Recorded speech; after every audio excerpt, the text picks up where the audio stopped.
Thank you, Toastmaster Jayashree. When was the last time you negotiated?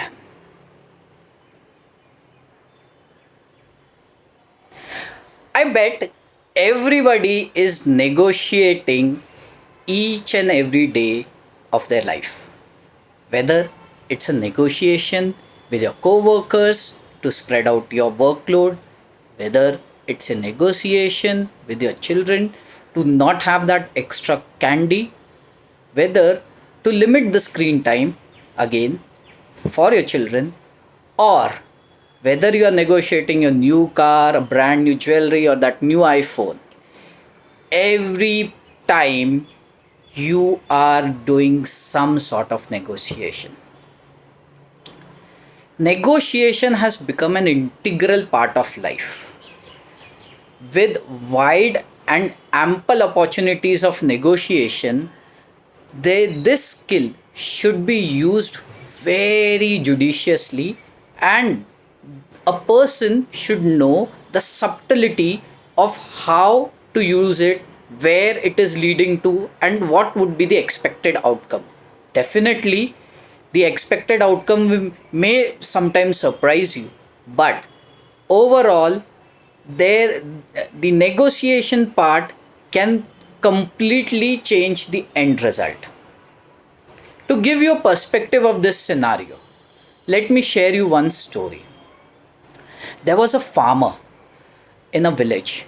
That farmer has taken some loan from a money lender.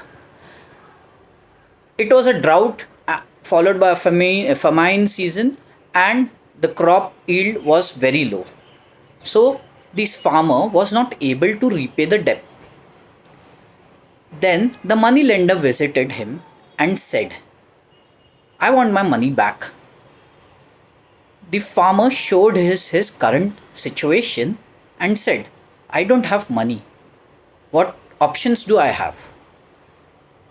The money lender said, I like your daughter.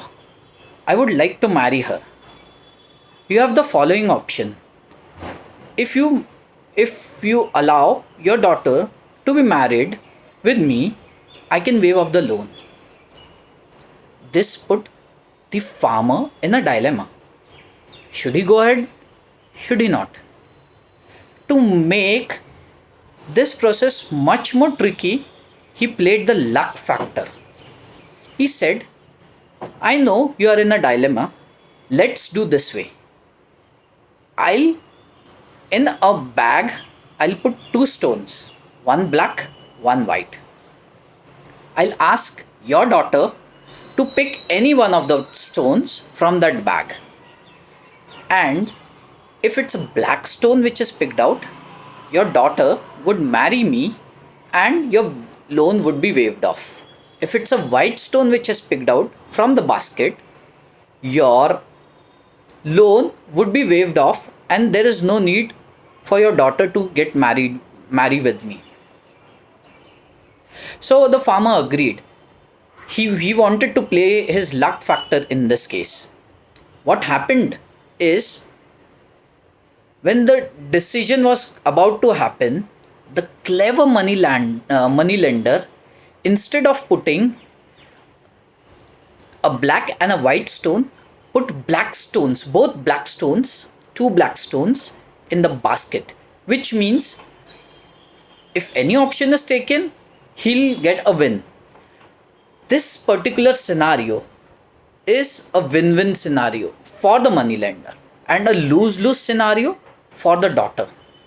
But the daughter was very sharp die. The daughter noticed that he has picked two black stones and put it in the basket. Now, the daughter has different options at this juncture. She can show out that the money lender has used two black stones, kind of cheating, show it to all.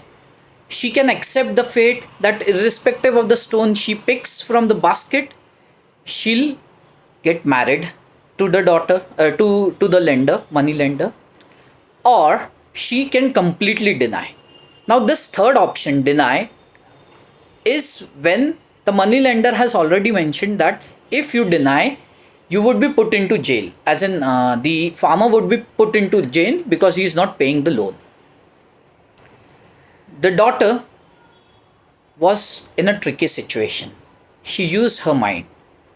She used her mind in such a way that the lose lose situation in this negotiation aspect is converted to a win win situation for the daughter and a lose lose situation for the money lender. What happened is, when she picked out the stone from the basket, she accidentally dropped it. Now, in normal scenario, it is assumed that there is a black and a white stone in the basket.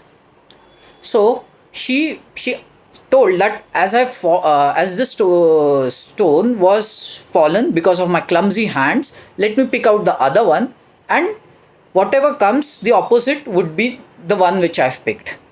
In this case, again the black stone came out. The interpretation was the first stone was a white stone, which made and which was as per agreed norms, that the loan is waived off, the daughter need not marry, and the farmer can live happily ever after. In this complete picture, if you realize, there were various aspects of negotiations. Now, in a normal course, you would negotiate on various fronts. Like you want to have a win-win situation. Win-win situation would happen in such a way that both the parties are getting the right output or the desired output. Then there is a situation or a negotiation style where somebody would compromise. So maybe I'm lowering my rate, and the person who is requesting my services would get a less quality service, or the output of the service would be less. So this is a compromise state. Then there is a complete lose-lose situation that nobody agrees. We don't want to go into this deal or this negotiations. On a day-to-day basis, whether I am dealing with my daughter for when she is asking that extra cookie, the negotiation aspects come into play. If she is asking an unreasonable amount of cookie which she has consumed over the day, then it's a problem. With this, I would like to end saying that negotiation style varies over the course. You are not sure what negotiation style would come into picture, but you should be aware what negotiation is there, what would be the desired output, and how the end results would be. Over to you, Toastmaster of the day. Thank you.